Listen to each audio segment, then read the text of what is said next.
Welcome to my channel sure and pure solution. दोस्तों आपका इस चैनल पर स्वागत है। और दोस्तों आज आपको जानकारी देंगे कि किस प्रकार से आपको जो 25 तारीख से फ़्लाइट शुरू हो रही है उनकी टिकट बुकिंग करनी है, या फिर फ्यूचर में आप कभी भी हवाई यात्रा का जो प्लान बनाते हैं, फ़्लाइट बुकिंग करवाते हैं, टिकट बुकिंग करवाते हैं, तो याद रखनी है आपको कौन कौन सी बातें, ताकि आपको इससे फ़ायदा ही फ़ायदा हो। आपको सिर्फ़ और सिर्फ बचत हो, हर प्रकार की बचत हो, आपको समय की बचत हो, आपको पैसे की बचत हो, और आपको क्या क्या इसमें फ़ायदा है। तो दोस्तों हमेशा जो आपको हम इस वीडियो में बातें बताने जा रहे हैं उन बातों का आपको हमेशा ध्यान रखना है फ़्लाइट की टिकट्स बुकिंग करवाते समय। लेकिन जानकारी पर बढ़ने से पहले आप लोगों से अनुरोध है कि अगर आप इस चैनल पर श्योर एंड प्योर सॉल्यूशन पर पहली बार विजिट कर रहे हैं तो लाल रंग के सब्सक्राइब बटन को दबाते सब्सक्राइब करते हुए जो बेल नोटिफिकेशन है इसकी ऑल नोटिफिकेशन को यहाँ पे ऑन कर लेना है, ताकि हमारी हर वीडियो की नोटिफिकेशन आप लोगों तक सबसे पहले पहुँच सके। तो दोस्तों सस्ती फ़्लाइट टिकट बुकिंग के लिए अपनाएं ये 5 टिप्स, ज़रूर आपको इससे फ़ायदा मिलेगा। तो हम आपको फ़्लाइट की जो टिकट बुकिंग करवानी है, आप ये टिप्स जो है हमेशा फॉलो कीजिए, और आप ट्विटर और इंस्टाग्राम पर भी हमें फॉलो कर लीजिएगा। दोनों का लिंक हमने डिस्क्रिप्शन बॉक्स में दिया हुआ है। चलिए ज़्यादा देर न करते हुए आपको बताते हैं कि कौन सी 5 टिप्स है जो आपके लिए फ़ायदेमंद होने वाली हैं।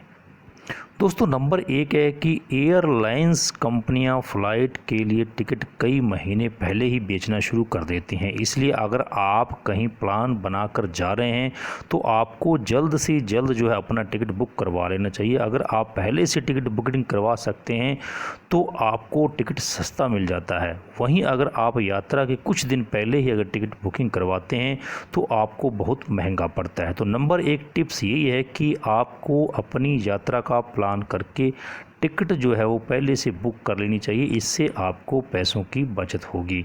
नंबर 2 पे दोस्तों आपको बताएं कि एयरलाइंस कंपनियां किराया तय करने के लिए अगर प्रणाली का इस्तेमाल करती हैं। एविएशन सेक्टर और यील्ड मैनेजमेंट का इस्तेमाल किया जाता है। एयरलाइंस कंपनियों का मकसद हर पैसेंजर से किलोमीटर यानी कि RPKM के हिसाब से अधिकतर रेवेन्यू कमाना होता है। होटल, ट्रैवल एजेंसियां, भारतीय रेल भी इसी प्रकार के फार्मूले को अपनाती हैं। जैसे कि 2016 में RPKM जो था 4 रुपये के करीब पहुंच गया था, यानी कि 4 रुपये किलोमीटर के हिसाब से आंकड़े को देखा जाए तो आजकल हर एक यात्री जो है उतना ही किराया चुका रहा है, चाहे वो बस से सफ़र कर रहा है, चाहे वो ट्रेन से सफ़र कर रहा है। तो इस प्रकार से जो भारतीय एयरलाइंस है या कोई भी एयरलाइंस है इस प्रणाली का इस्तेमाल करती हैं। ये भी आपको हमेशा जो है ध्यान में रखना चाहिए कि किस प्रकार से आपसे कितना किराया जो है वसूला जा रहा है।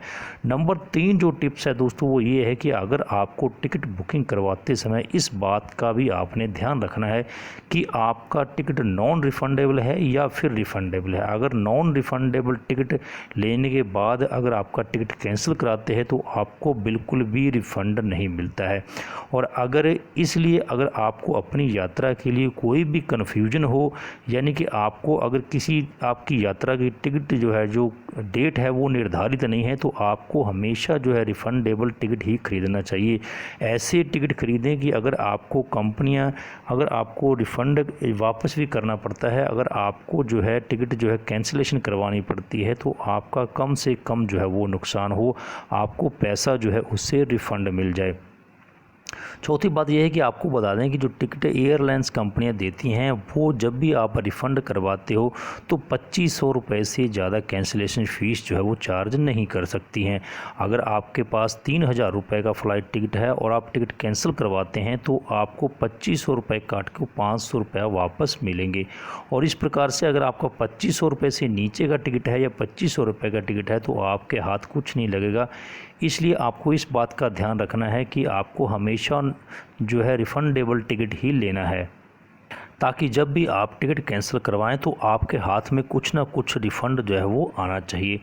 5वीं बात है कि अगर इसके अलावा कंपनियां ग्राहकों को एक फ़्लाइट के लिए अलग अलग किराए का ऑप्शन देती हैं। आमतौर पर इकोनॉमिक क्लास के बीच वाली जो कतार होती है इनमें चेक इन बैगेज की परमिशन जो है वो नहीं होती, इसमें खाना भी नहीं रहता है, लेकिन ये टिकट जो है सस्ते पड़ते हैं। अगर टिकट के साथ खाना शामिल न हो तो बेहतर है कि आप फ़्लाइट में ही खाना ऑर्डर कीजिए, इससे आपको काफ़ी बचत होगी। तो इस प्रकार से जो इकोनॉमिक क्लास के जो बीच वाली कतार रहती है, आप हमेशा उसी का ही टिकट बुक करें और खाना जो है फ़्लाइट के अंदर ही बुकिंग करें। ऐसा करने से आपको पैसों की हमेशा बचत होगी। लेकिन जब आप टिकट का ऑप्शन में करवाते हैं, बुकिंग करवाते हैं, उसी टाइम खाना ऑर्डर का साथ में ऑप्शन चुनते हैं तो आपका किराया जो है उस टाइम ज़्यादा बन जाता है। आप तुलना करके कभी भी देख लीजिएगा। तो इस प्रकार से आपको कभी भी जब आप इकोनॉमिक क्लास की बीच वाली कतार का ही टिकट लेना है और अगर आपको खाने की ज़रूरत पड़ती है तो आपने फ़्लाइट के अंदर ही खाना जो है वो ऑर्डर करना है। तो दोस्तों, इस प्रकार से अगर आपको ये 5 बातें हमारी बिल्कुल अच्छी लगी हों, जो आपके काम की हों, तो आप चैनल को सब्सक्राइब कर दीजिएगा।